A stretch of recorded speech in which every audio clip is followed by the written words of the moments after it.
What's up sa inyo mga fans? So ngayong Sunday magbabike ulit tayo. So ito na si Kong TV, si V, at ito si Juni Boy. So ayan, dito ngayong nag-bike tayo. Dito tayo sa 0 kilometers sa May Luneta. Ayan. So ayan, stop over muna tayo. Ayan si Kong, oh. Tsaka si Juni Boy.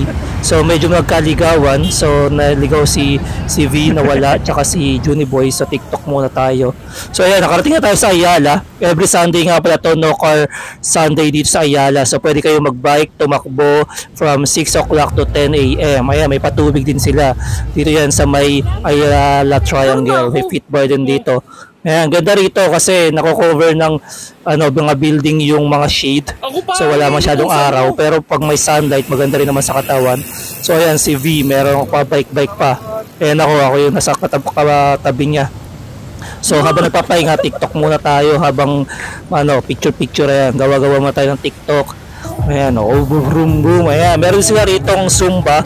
So kung gusto niyo maki-join, ayan, sayo-sayo lang kayo ng Zumba rito para medyo matagtad yung mga pinagbabike nyo, tsaka cool down din. Ito naman si Kong TV, ayan, ang lakas din sumayaw ni Kong TV, oh. Galing sumayaw. So ayan, syempre after magbike, kakain na naman para wala lang din yung binike natin. Lalabas ilalagay ulit sa pinagkain natin, papalitan natin lahat ng pinagpawisan natin ng kinain natin. So dito yan sa Shawarma Snack Center sa Malate. Sarap dito, punta rin kayo, kain din kayo. So syempre mga Pinoy tayo, may maiiwan na namang isang peraso dyan, bala na kung sino kakain ulit.